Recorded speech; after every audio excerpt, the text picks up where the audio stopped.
Welcome to the New York Studio School. I'm Kara Carmack, the Exhibitions and Public Programs Officer at the New York Studio School, and I'm honored to welcome you to our Spring 2023 Evening Lecture Series. We're thrilled to have artist Gina Beavers here with us tonight.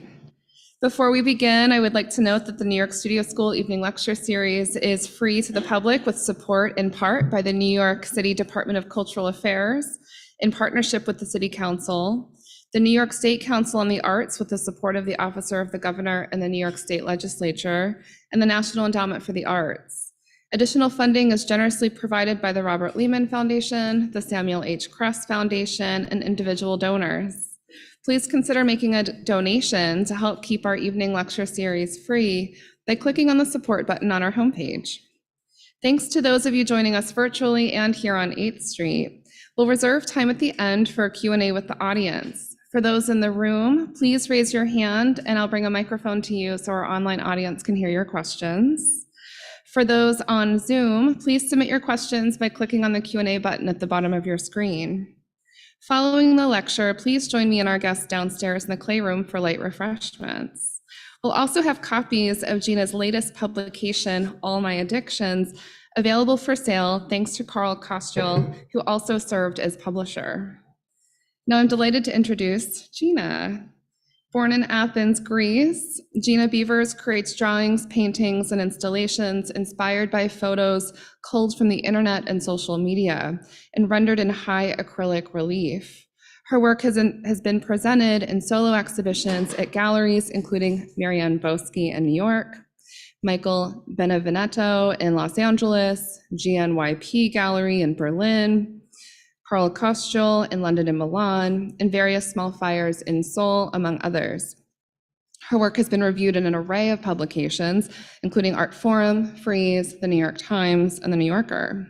Her first solo museum exhibition, Gina Beavers, The Life I Deserve, opened at MoMA PS1 in 2019, and her work is included in several museum collections, including the Whitney Museum of American Art and the ICA Miami. Beavers lives and works in New Jersey, and she holds a BA in Studio Art and Anthropology from the University of Virginia, an MFA from the School of the Art Institute of Chicago, and an MS in Education from Brooklyn College. Now please join me in offering a warm welcome to Gina.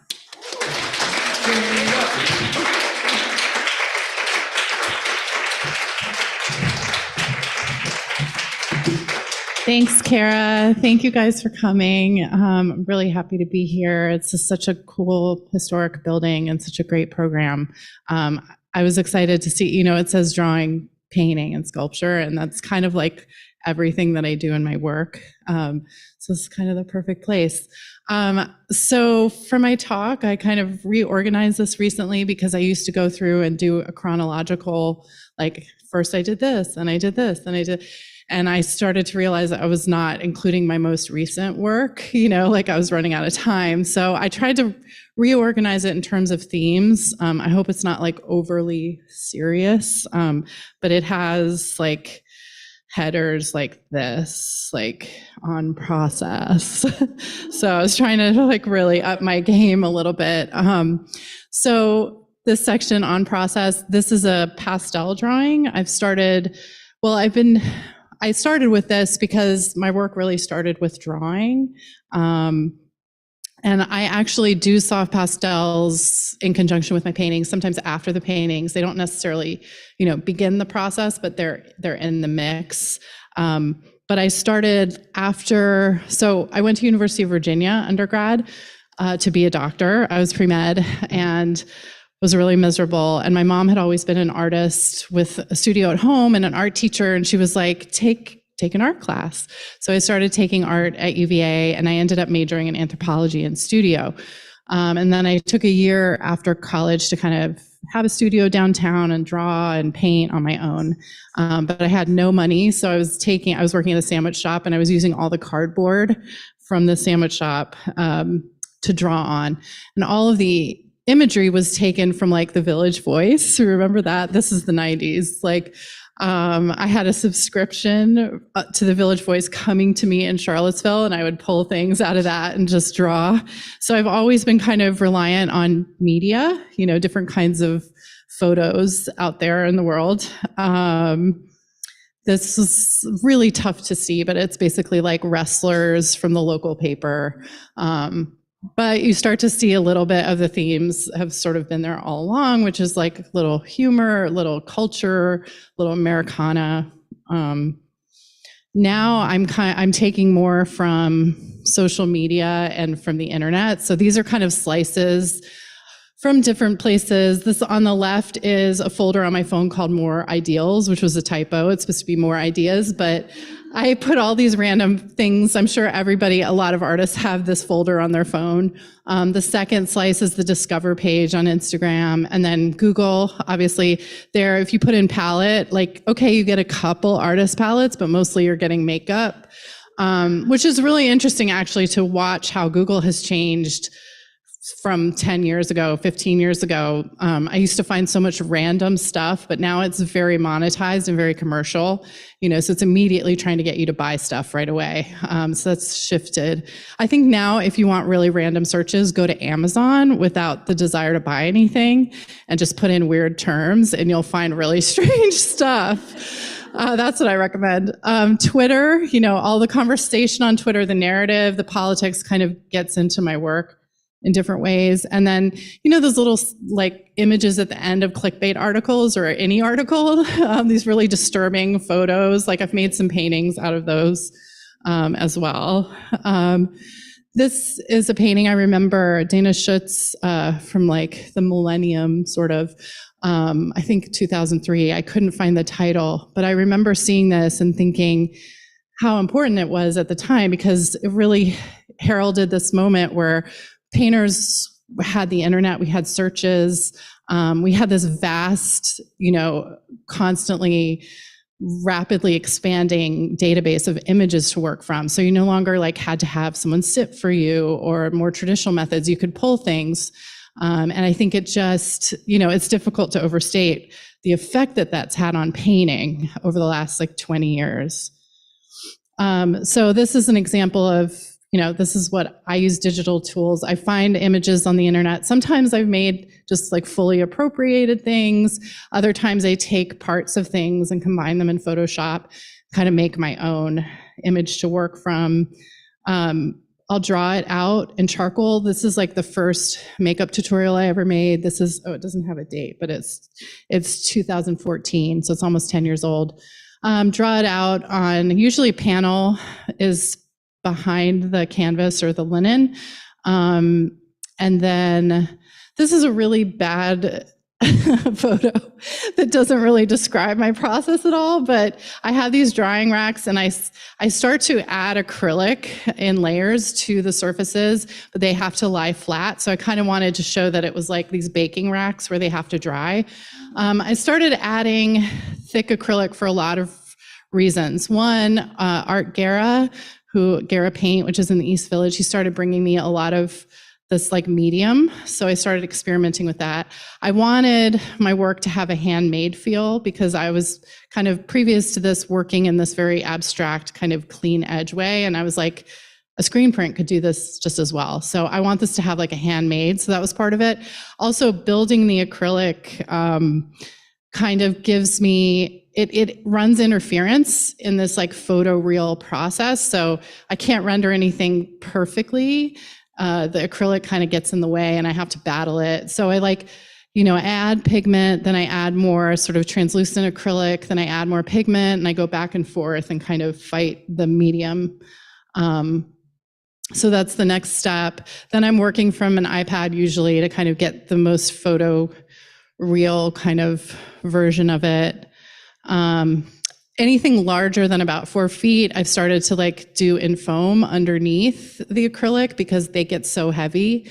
So just logistically, and then the foam has also added a whole other layer of dimension because I can make it really, really 3D. So it's like foam, and then this is an assistant in Albuquerque 2018, like coating the foam with acrylic. So it's like icing a cake, basically. This is for an installation at my show 2018, Photoshop mistake. Like when you copy and paste an image in Photoshop, it shows up huge and you're like, uh-oh, where are the corners? So that was like me copying that cube. Here are some people who I think influenced, my idea of like dimension and this kind of relief. Elizabeth Murray, obviously huge influence. These are these incredible pieces at the show in 2018. A lot of people don't realize that Robert Gober made a lot of her stretchers, which is really interesting. There's such like a bodily kind of element. Lynn Folks, California artist. These have actual real elements to them, like the plaid shirt is real. There's like this real dimension, this kind of creepy.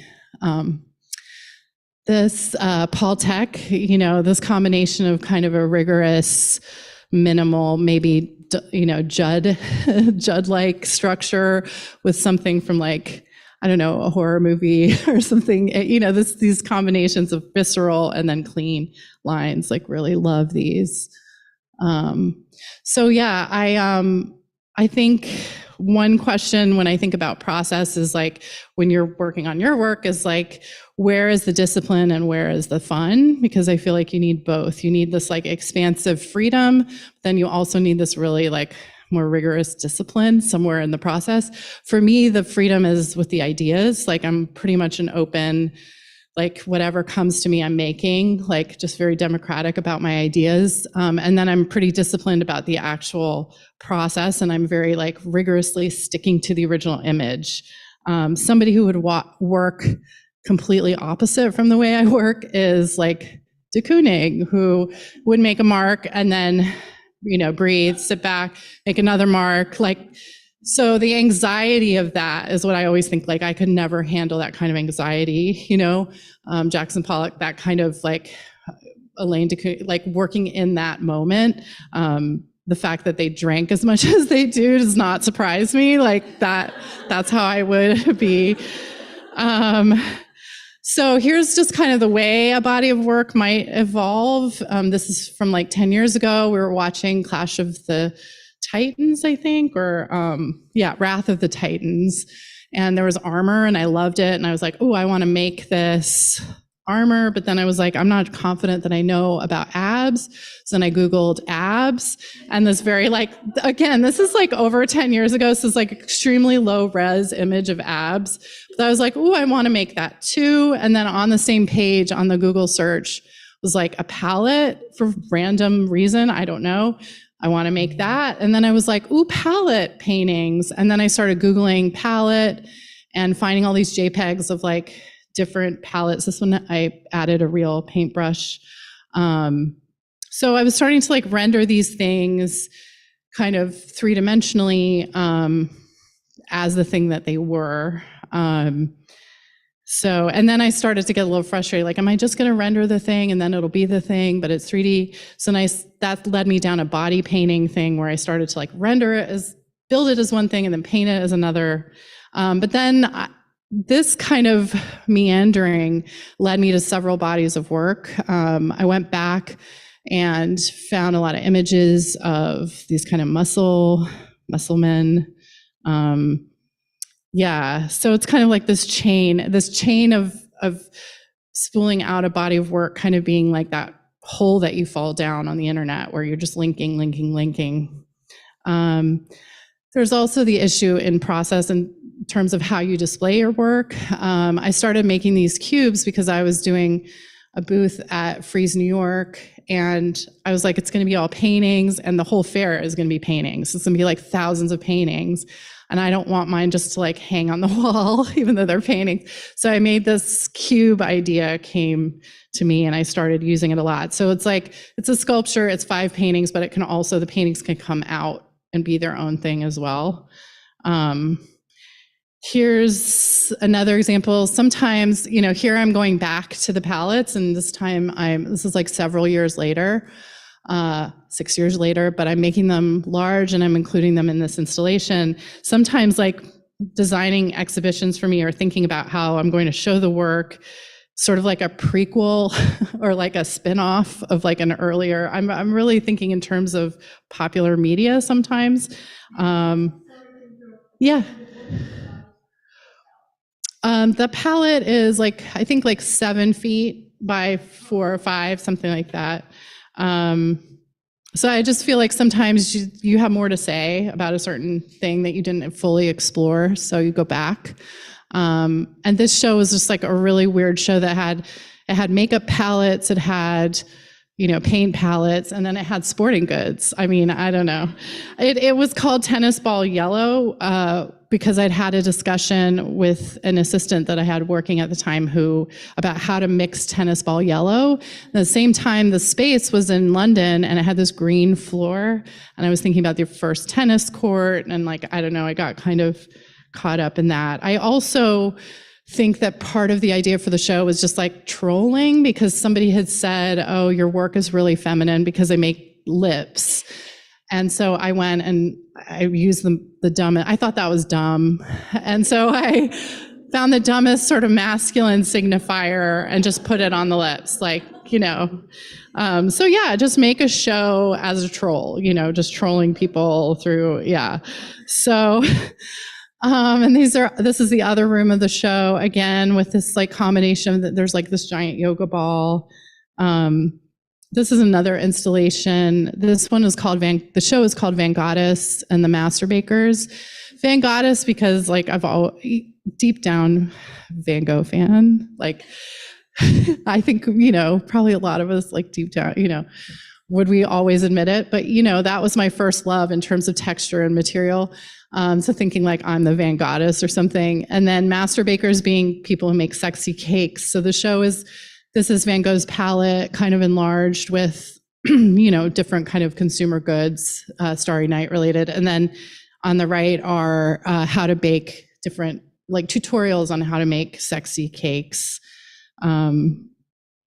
So yeah, this one doesn't have a ton of dimension, but it has a little bit. And then thinking again about how you might put a show together or the final step for your work or the final step in the process. And this was a show that I did last fall, so October. And, you'll plan a show. So the images come to me, the gallery sends you the images and you're like, oh no, those walls really look like an art fair or something. What I didn't realize is I didn't really pay enough attention to the scale, and they're actually quite massive, but I was thinking they're how can I battle these walls? And I'd seen other artists that shown there had done all various things to disguise the walls, or if the walls were an issue. So I designed this full mural that would wrap around the wall and distract everybody from the wall. Then it turned out that was 30 paintings, and also, the gallery was do we want to ship 12 giant pieces to Stockholm?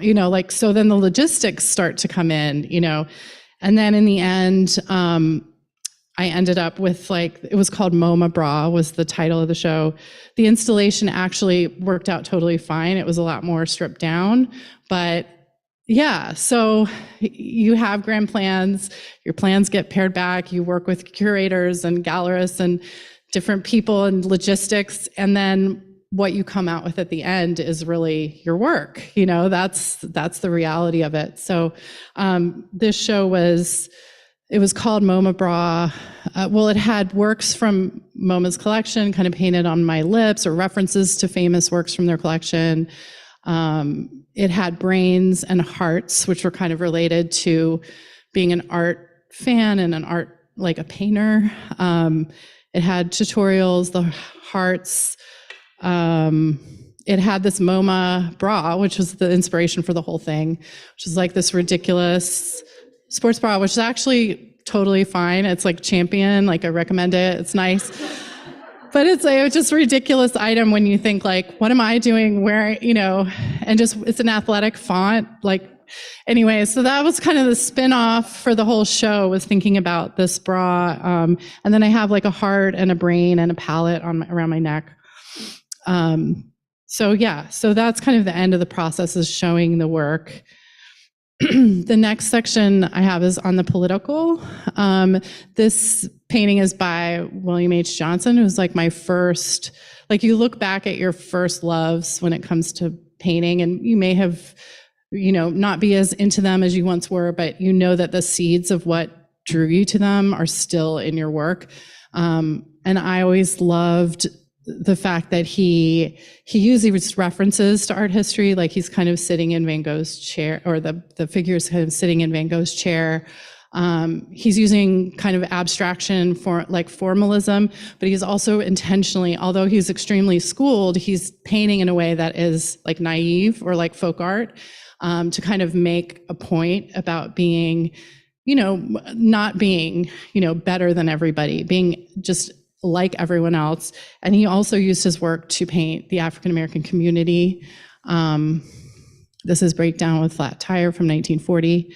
So there's culture, there's the personal and biographical, and then there's formalism, there's, these really sophisticated thinking about the history of art, all those things that are interesting to me. Luis Jimenez, these are these fiberglass sculptures. To me, I always thought so American, to use fiberglass, to use airbrush. And I grew up, or I went to high school outside DC, and this sculpture is outside of the Museum of American Art. And I just always thought he was the better Jeff Koons. Like, I thought they had the same career. I was like, no, Luis Jimenez is, because these are so incredible. I feel like they have so much to say about like American art. This is an incredible one. It's large border crossing. He grew up, I think, in New Mexico and taught at UNM. I was really influenced by Outsider Comics, women's comics. Twisted Sisters is like an anthology. I had a friend who was a women's studies major, anthropology major in undergrad, who wrote her thesis on women's comics and said women's comics is like carnival, like nobody's watching, so you can just be as wild as you want. You're not at the center of the culture, nobody's paying attention, let's go wild. And, so much amazing, yeah. And I was really into Julie Doucet. She's a French-Canadian artist, I think like Gen X, maybe a little bit older than me, but I was obsessed with these. Just every inch is like teeming and breathing and animated. And then she would tackle really like amazing, if I was a man, she has like this giant penis, and,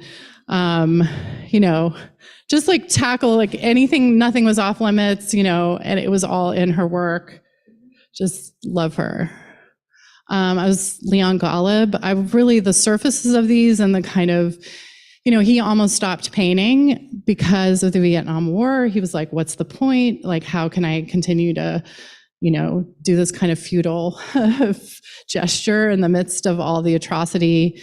So he started making these like very large kind of like, Ophi kind of, this is called Mercenaries. But he would also scrape the surface with the meat cleaver, kind of get the surface down. I just love these. This is 1991.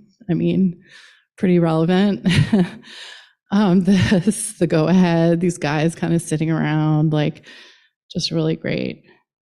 Also love this Mike Kelly. I feel like when I saw this in grad school, just like shifted the whole way I thought about art. The idea that it didn't have to be heroic, like you could just advertise what a loser you were. It's its own kind of pose when you think about it, but it did kind of liberate me from a lot of stuff. And then his, again, with the like sort of minimalism and this like language of kind of abstraction, but then these very homey, like thrift store items, a very Americana type work. This one, the David Hammond's Blizzard, which was over by Cooper Union, super famous piece. It has a conversation about economics and cultural, the artist as like producer. I have them in all different sizes, they're totally useless, like, but also selling things on the street, the idea of, inequality and income. And it's just like very loaded, wonderful piece. This one, but I always love this one because it's like literally a dollar store inflatable, but it's hanging in Versailles, and it's like okay, that's your culture, this is our culture, I mean, and it's just kind of real. I don't know. I always love that because there's a lot of, kind of, I don't know, as Americans always feeling like, well, we're not as culture, you guys have the culture. We're just really early, lately on the scene.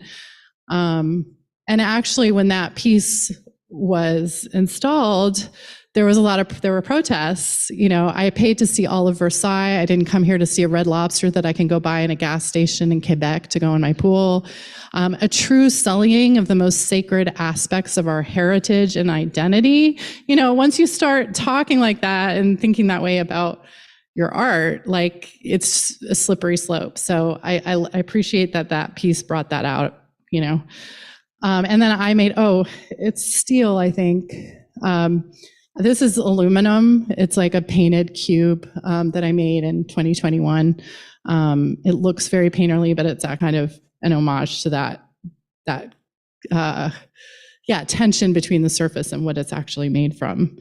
And then that was based on this piece, Painter's Lips. If you Google, woman with paintbrush and mouth or woman with paintbrush on lips, you'll find all of these very phallic women with paintbrushes. It's crazy. So that's where that came from.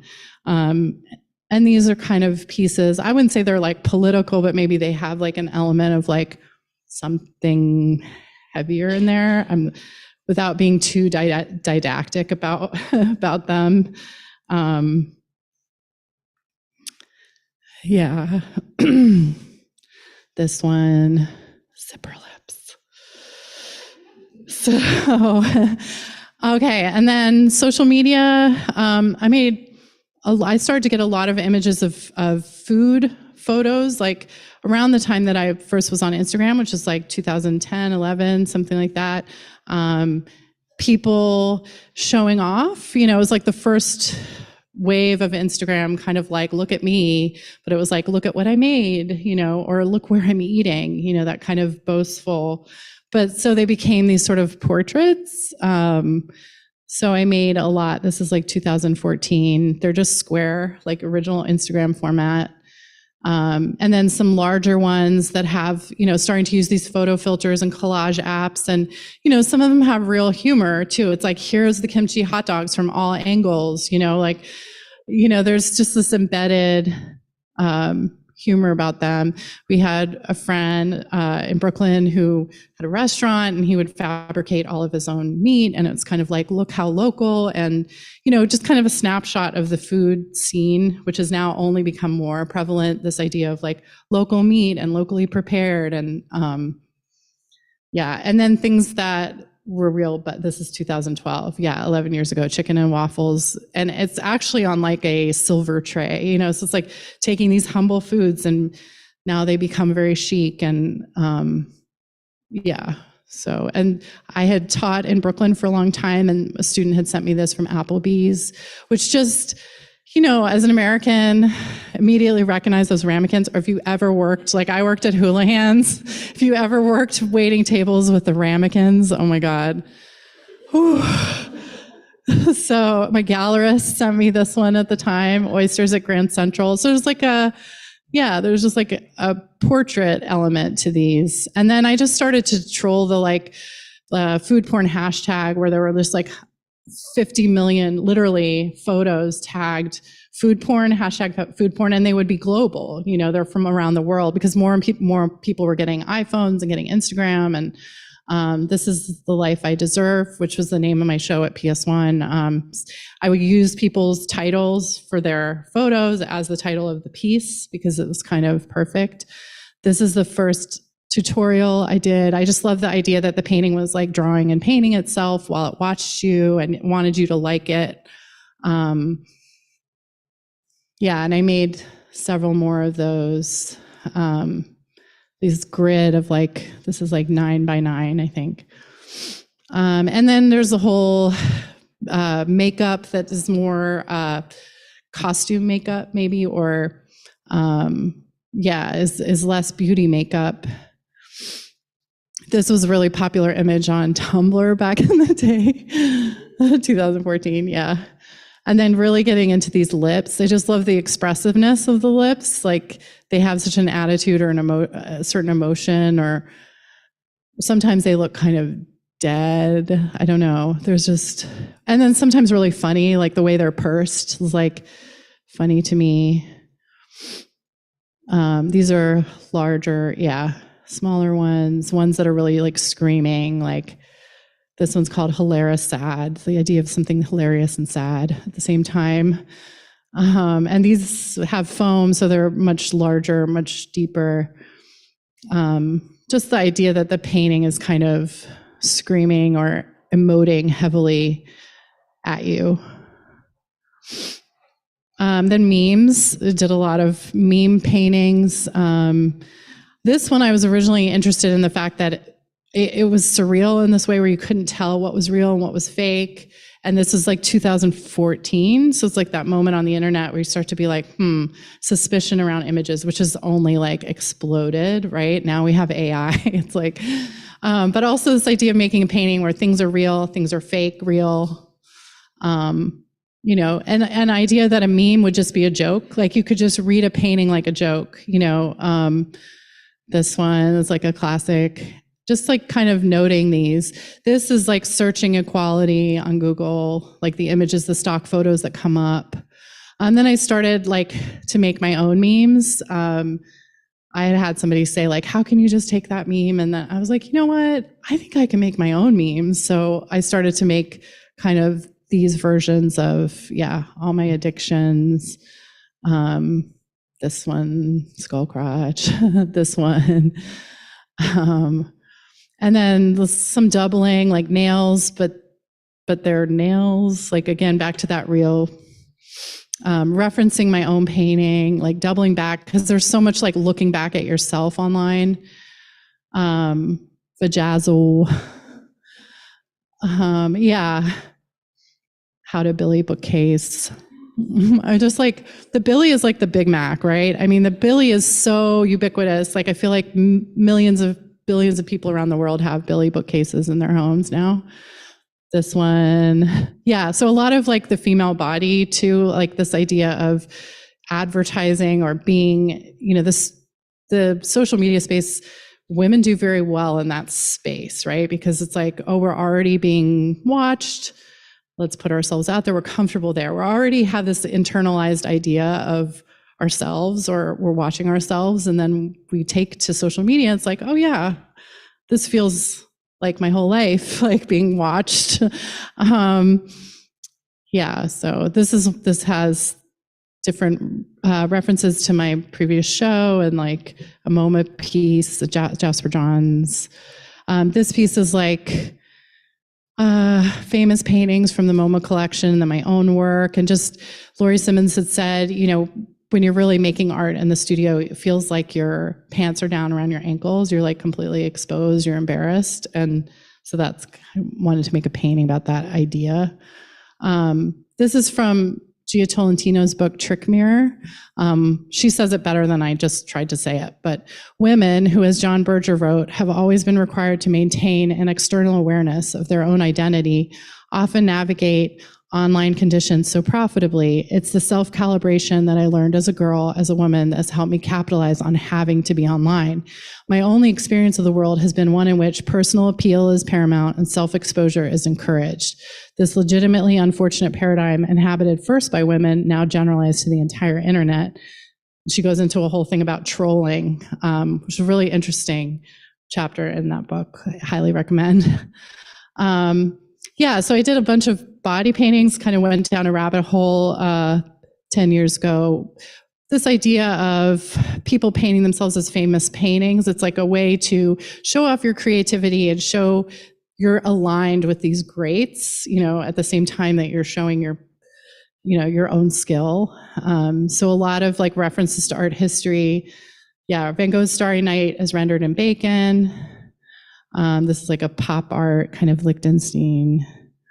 This is one that I made, painting Pollock, Klein, Kelly on my lips. This idea of taking these like grand abstract expressionists and kind of bringing them down to this level. I don't think they would love it, but also it's a little bit of an homage. It's a little bit of fan art, it's the idea of making fan art. And then I made different versions. This is like O'Keeffe, Kelly, Pink Mondrian, Warhol, Mondrian, Kelly, and Rothko, I think. This is the de Koonings. It's JFK and also woman, and they're kind of battling, because they had such a volatile relationship. Monet, Water Lilies. Obviously, Debbie, I don't know if I spelled that right. This is Sturtevant's version of Jasper Johns, just so you know. Okay. Lee Bontecu on my face, and some of them are less. Some of them I do like Mondrian, just so that the obviousness of it resonates. I want the pop part of it to resonate, and I want people to recognize who I'm referring to. Other times I do them as pure fan art, which would be this one, or this Laura Owens. And then I've made a lot of nail paintings. I love the idea that, the nails can be these little artworks on their own. This one at the time, 2014, I thought of as very chance, very heavy / I don't know. Lots of kind of phallic. And then food. I love now different bodies of work can double back on themselves. Now I've got nails, but it's also food. This one, the Fiji. Kind of constructing my own hot dog nails. Because sometimes I'll go looking and the hot dog nails don't exist the way I want them to. So then I have to stage them in the studio. This one, I don't know. Painted heart nails, brains. I thought it was fun to have a painting that just says creative, This is my latest one that I'm working on, some sort of Renaissance nail ones. Just kind of drapery behind it. And this, painted heart. And the idea of this is a painter's heart, that I'm holding here. Okay, so on beauty, people always ask me about beauty because, I'm invoking makeup and this kind of looking back at yourself. But I don't really know, I have no idea how to make a beautiful painting. I don't even know where to start with that. Sometimes I'll be oh, this is going to be really elegant. And then, it's not. But I like the idea of beauty of trying to be beautiful, trying for that, maybe failing, but that drive. And also how painful beauty can be. When I saw this image, I thought of it as a religious painting. It has a cross, there's stigmata, but that there's this real pain involved. And you never really know what you're going to find beautiful. Somebody can say, go see the show, it's so beautiful, or this thing is so beautiful. And then you're in front of it and you're I don't know. I'm not, and then other times you're walking down the street and something completely random, you're just blown away by its beauty, so beauty is really difficult to define. I mean, people have been, philosophers have been trying to really pin it down. This I felt was beautiful, just because I was next to Louise Nevelson. I was that's Louise, that's definitely beautiful. I don't know about my piece, but love them together. I think part of my confusion, left is Sistine Chapel, right is, does anyone know what's on the right? Trump's apartment. Any news? No. But, I think part of my confusion as an American with beauty is our beauty, it always feels like this cheap copy, or our kitsch is such a, it's so wrapped up in beauty as it was defined by Europe hundreds of years ago, so that's, I'm lost in that zone. This is a really great book, Elaine Scarry, on beauty and being just. And she talks about that idea of never knowing when you're going to find beauty. And then finding it in unexpected places. And she also talks about, beauty always wanting to be replicated. So beauty wants to be drawn, beauty wants to be painted. So I guess applying that, bless you, applying that to my work, it's like, I guess these things I find beautiful. I mean, the fact that I want to paint them, the fact that I think they would make good paintings or interesting means that deep down I find these things beautiful, So that's my definition, I guess, of beauty, or my experience of beauty. On humor, I can't really make serious work any more than I can make beautiful work. I don't really know. I don't really set out to make humorous work or any kind of work necessarily, but I do feel a little bit off the hook because I feel like there's plenty of serious work. So it leaves a little bit of room for, I don't have to do that necessarily. And that's not to say that I don't love serious work and I'm moved by it, but I feel like I could play a little bit more. But it's also, some of this is about being so online, or the work coming out of the space where shamelessness is kind of currency. If you're on Twitter, it's like half people being shameless and half people being shamed. It's this real seesaw of chaos. So shame, I think, the shamelessness is coming from there, I think. Maybe a little bit from those bad girl comics that I used to read. This is Chloe liking and flicking off a de Kooning. Sometimes, this was in a booth in London last year with other works, people were just straight up laughing in the booth. And I have to say, it was disconcerting. I was like, uh-oh, that doesn't seem good, But so sometimes I worry about it a little bit. But I'm also aware that I'm just trying to kind of see where it goes or see what kinds of interesting things come up. It's humor is also a way of talking about more difficult things. And I'm trying to see if I can get people to take it seriously as a work of art. And sometimes they really don't, but, and sometimes, people will ask me where does this grossness and weirdness and kind of intensity and just gaucheness in your work come from? And it's I really don't know, why, where it would come from, and I put this in here just as I, to be clear, don't think this is funny at all. He retweeted this, that's at the time, the most powerful man in the world, retweeted this, but it's terrifying, not funny. But just that, there's a certain grossness at the heart of a lot of, not just us, not just this country, but, so yeah.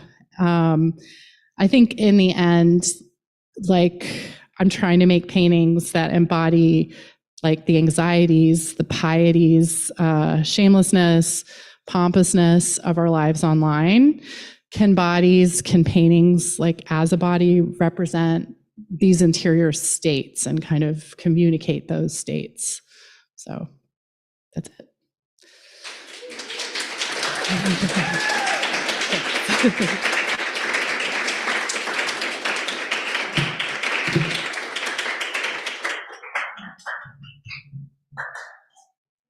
Sure, thank you. Oh.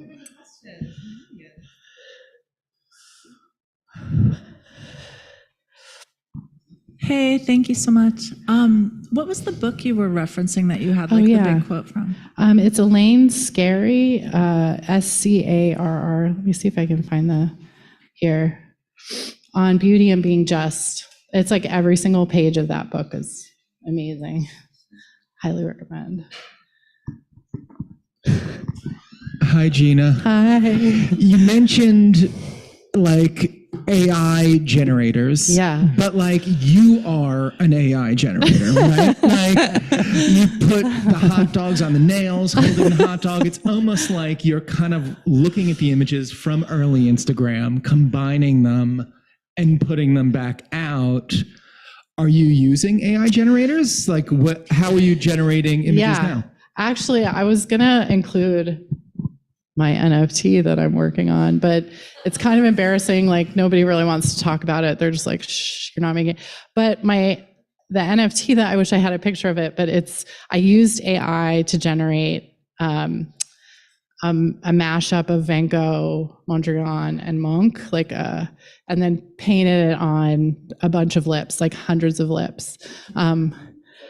Yeah, that's what's cool. But so yeah, I mean, I think AI is, I mean, I don't know. It's like if I wasn't, a designer whose job was like threatened by AI, or if I was an artist who's had my work ripped off for what I would not feel so cavalier and excited about it. But I think as artists, it's like, yeah, like get in there and play and see what kind of weird stuff. I feel like you would really like AI because you've used a lot of the prompts and. I've done it with Potter a little. Oh yeah. Oh cool. Yeah. I mean, it's like why wouldn't artists want to experiment with something like that? And sometimes it feels like you're interfacing with like a child. It's like when Picasso like looked at children's art, like you feel like you're interfacing with something that's like a child, maybe like it doesn't know how brilliant it is. Sometimes you're just like, whoa, but also like when I was pulling these images, these mashups of Van Gogh, and I did 300 in like 2 days, it's like, I think it's the most useful for things that humans can't do. Like humans cannot make 300 paintings in 2 days, but AI can't, like use it for things that we can't do, and then I think it's interesting. So thanks. Hi, thank you so much. It's been amazing to see your work. And two of the things that really resonated with me personally was being an American and being a female. Mm-hmm. And what I wanted to ask is so much of what you have talked about are like kind of little bits and pieces, and so much of your work has been about being an American kind of in a global context.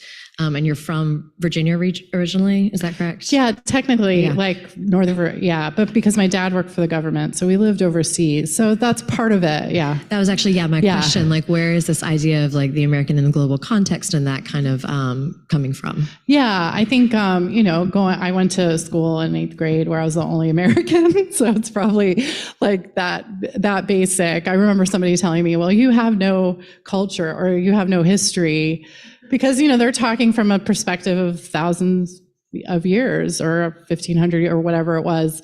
And I was like, yeah, our history's like technically 200, but like our Native American history, the history of the continent is thousands of years, but yeah, I think so. I have like a certain defensiveness about that. And it's also just an exploration or a questioning of that identity. And it's, in some ways, a global identity. I mean, reality television, like we didn't invent that. That was the Brits. So, it's like, so a lot of these things are more global than, but maybe artistically, I find I don't want to make like a copy of like a European format. Like I'm more interested in pop. I'm more interested in post-war art.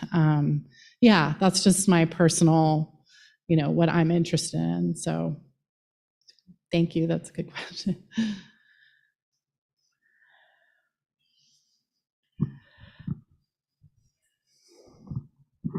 You mentioned Gen X. Which personally, a really big fan.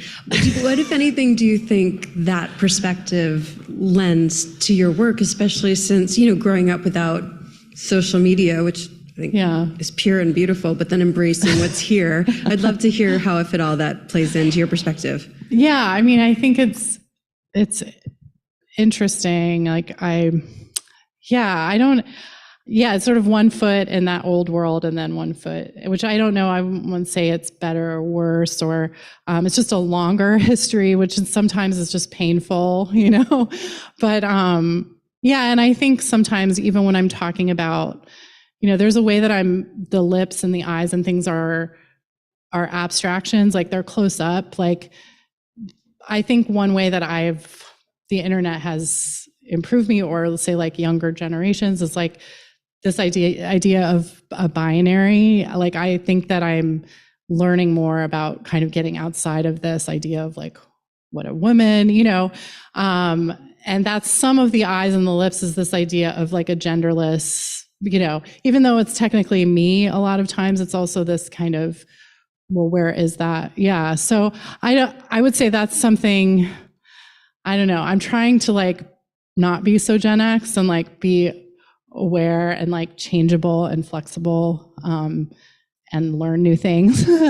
So I don't know, but it also, I think, helps, like with social media. You remember a time when you didn't even, we didn't have really computers. Like I was telling somebody yesterday, like I was in grad school in like 2000, somebody was like, can you send a JPEG of your work? And I was like, what the hell is a JPEG? Sometimes you stop and think like, oh my God, things have changed so much and I've really learned so much. Like, yeah, I don't know. I'm sorry. I feel like I'm not answering this very well, but I think I'm a little bit blind to it. I don't know. I'm a little bit, yeah. And I don't know whether I'm also, having moved back and forth between Europe and the States, and generation-wise a little bit lost in terms of, yeah, I might not have as much of a connection. I don't know. Yeah. Thank you for the question, though. I hope I missed the first couple minutes. So I hope I'm not being redundant in asking you this, but your work is so detailed, and it seems like it would be really time-consuming. I was wondering how many paintings you produce, like in a year, say, Yeah. and also just a technical question about like mediums and things like that. Mm-hmm. Yeah, I'm not really sure. I think I probably make like a work a week, but not like, I'm not making them like end to end. It's like by the end of the year, I have roughly, I don't know, like 30 to 50 pieces or something like that, but they're all being worked on at the same time because like the medium has to dry, especially if it's all acrylic. It's like lying down for a long time. Yeah, and I'm intentionally kind of working from photographs with this idea of referring to this like online world and photography, I feel like, as a language, because that's the language that we're all kind of engaged in. And it feels weird to use any other kind of painting language. Like I just want to do photoreal. But yeah, as far as the detail, I mean, I'm using acrylic. Technically people call it medium, but it's really just acrylic without pigment a lot of the time, and then I'm adding in pigment. I'm painting on top. You can get it in thicker variations, or you can thicken it, and then you can build it a little bit more. But I'm not sure. Yeah, is that as far as the material? Yeah, it's acrylic. Great, thanks. Thank you. Any other questions for Gina? Gina, I have one, if I may. So thinking about just using social media, and also thinking about your undergrad degree in anthropology, and so much of this is, you're kind of like scouring the culture, right, for like the visual vernacular.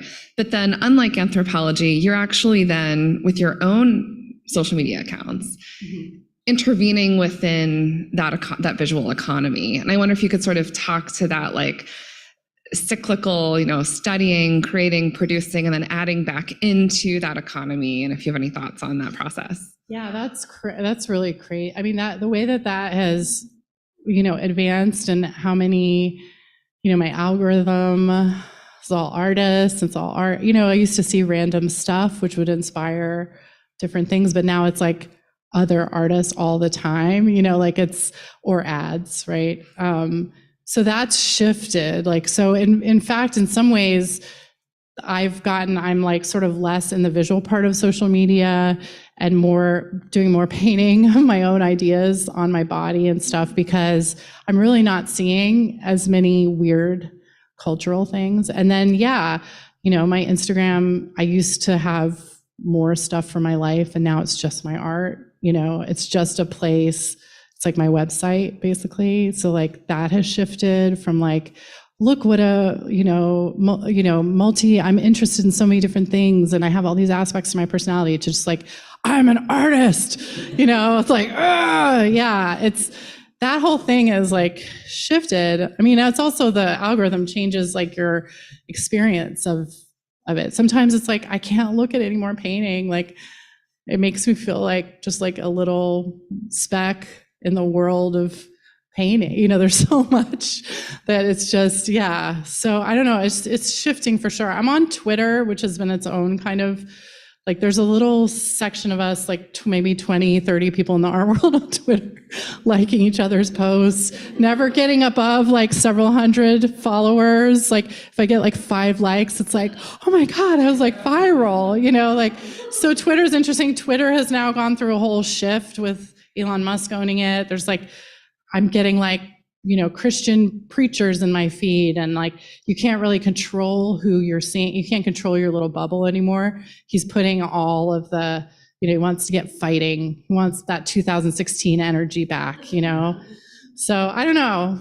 Does that, I'm sorry if that's. No, that's great. Well, you know, the Twitter thing too, I mean, it sounds like in a way it's sort of like a backward slide into the Wild West, as you're saying, where now it's chaos again. Exactly. Where it's just like, I mean, I have to hand it, I am getting drawn into more fights again. Congratulations, Elon, you know, but like, yeah, like, and people always be like, well, your bubble, you know, but like, I want my bubble. I fought hard for a bubble, you know, I moved to New York.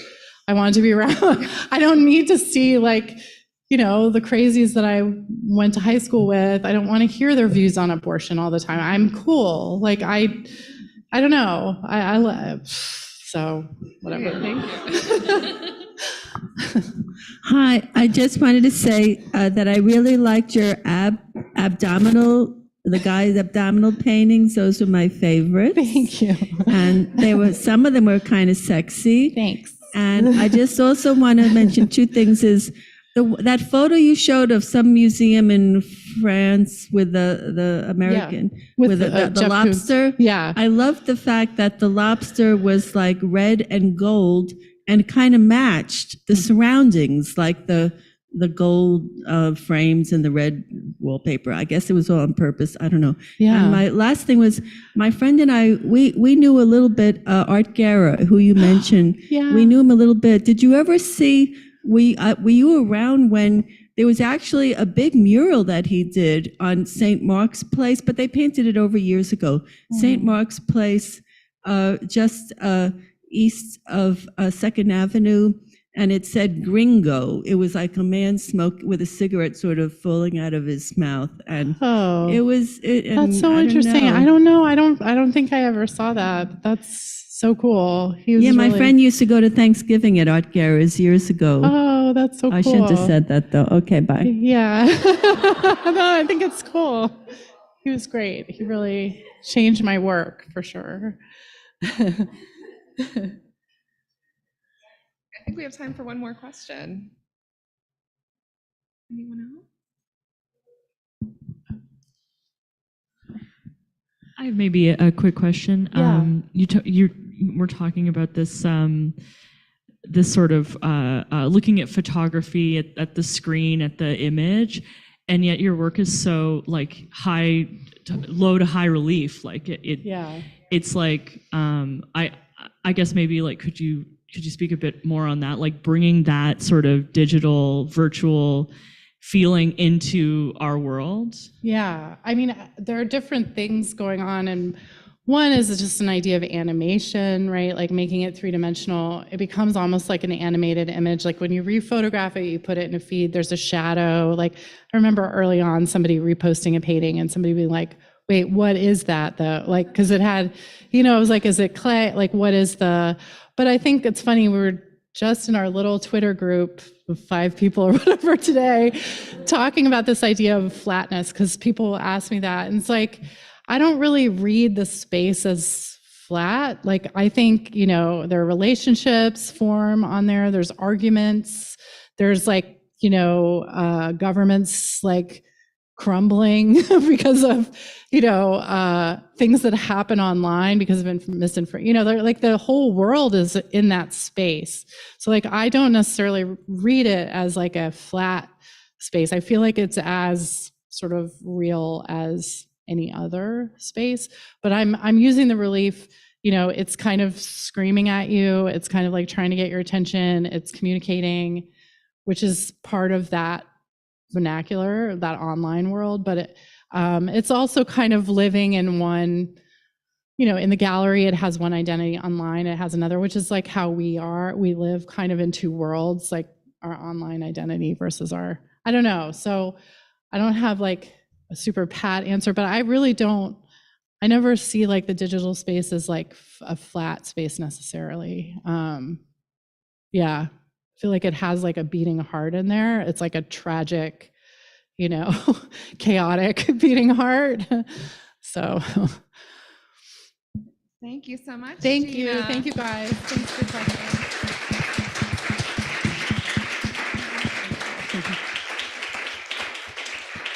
Please join us downstairs in the clay room for light refreshment.